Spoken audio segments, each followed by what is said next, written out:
Hello Wargamers, I'm here with a new tutorial. This time I want to show you how I paint a Pistolier. This tutorial will be composed of two parts. First I will show you how I paint the base and the horse, and the second part will be about the rider. The miniature I want to show you is not from Games Workshop this time. It's a miniature from Game Zone that I will use in my army of Dogs of War that I'm reconverting into Empire Army. So I hope you enjoy this tutorial and be ready for the first part. We are going to talk about the base and the horse. Here we are going to go through two miniatures of a group of 5. So I start with the base. The base is quite basic. I apply some sand and then I beat some flocks of electrostatic grass and I prime all the miniature in white. So I start painting Morphan brown on the base.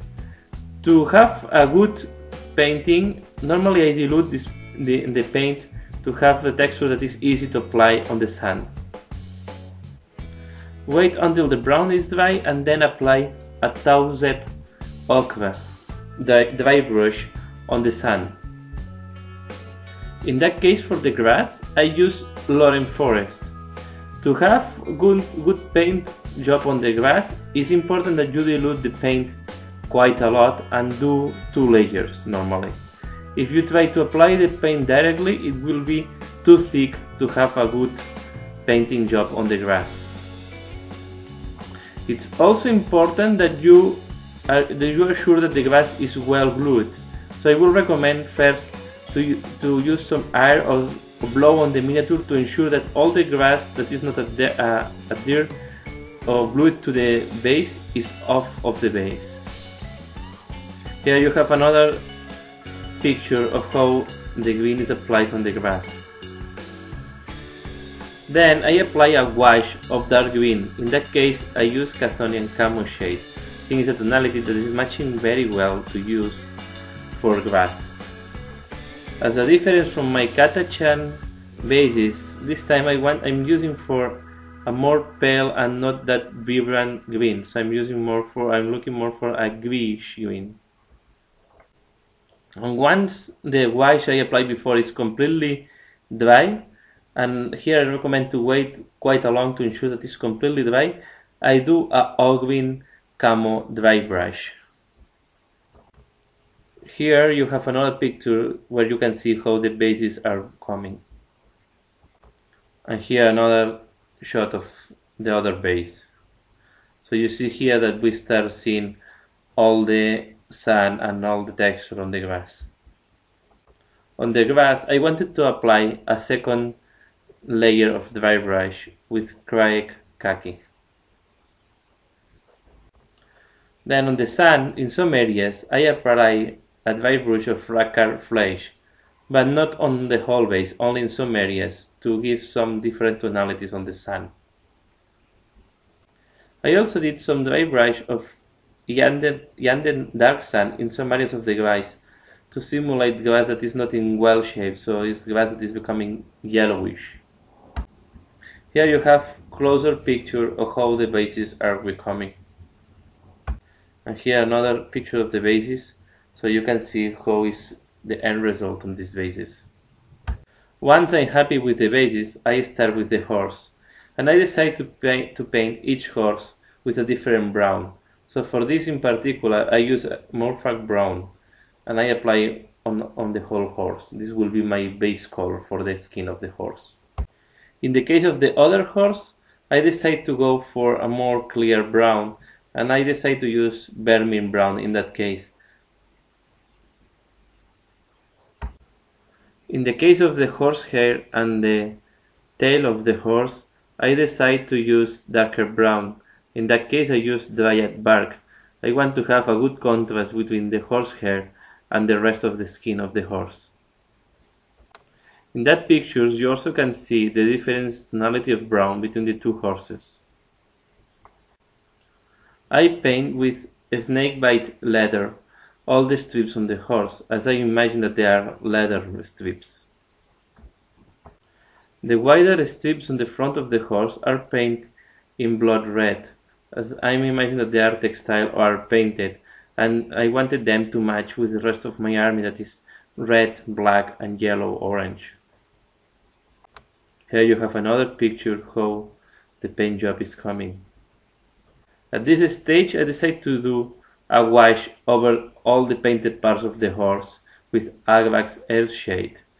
This shade is playing very well, of course, on brown, but is also doing quite good results on reds.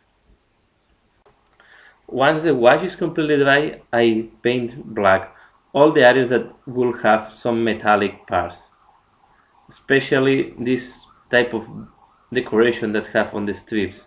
And I also use black for the cloth that goes below the riding seat. Here you have a closer picture after applying the black.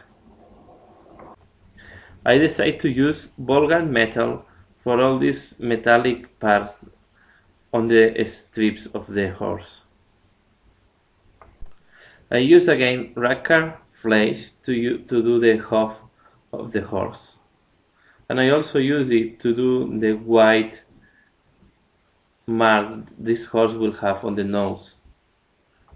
In later pictures you will see what I mean. In the case of the ace, I follow the same process as always. So when I did the black, I profit to do the black on the ace, and now I'm doing the white in the center of the ace, leaving a black around all the ace. On the metallic parts, I always like to use Nun oil.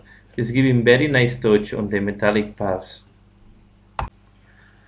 On the horse's hoof, I apply Seraphim Sepia. I like to use this wash in all the bone color types. Once all the basic colors are applied and I did all the washes, I start with the highlights, and the first thing I did is reapply Morphan Brown on the skin of the horse. I like to reapply the basic color after the wash, because normally the wash is a little bit stainy, so in that case I create a cleaner paint job on the skin. Then the second step on the highlights of this horse skin is using a wet blend by mixing Murfrag Brown and Deathclaw Brown on the skin and giving the right highlight on each area of the horse. In the case of the leather strips, I use Taucep ochre to highlight all the leather strips. On the other horse, I do the same. I reapply the basic color, in that case was Vermin Brown. And the second step of highlights was by doing wet blending using Vermin Brown and Vestigor flesh on the flesh of the horse. On the case of the horse strips, I use Blazing Orange to highlight. And for the horsehair and the horsetail, I use Camry Brown. I did a dry brush of Camry Brown. To highlight the black cloth, I use 3 layers of grey. I start with Ashen Grey, then I did Adeptus Battle Grey, and I finalized with a Fortress Grey mixed with Adeptus Battle Grey. Here you can see the result when all the highlights, or the more important highlights, are applied on the horse. And this is how the other horse are coming, so once all the main highlights are applied. At this stage I consider the work on the horse finalized. In that picture you will see now that I did the white spot on the nose of the horses. Here are some more pictures of the end result on the horses. In that picture you can appreciate better the front of the horse that have not been shown in most of the pictures. And that's all for this first part of the tutorial.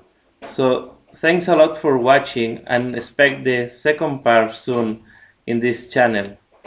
So see you again later. Bye.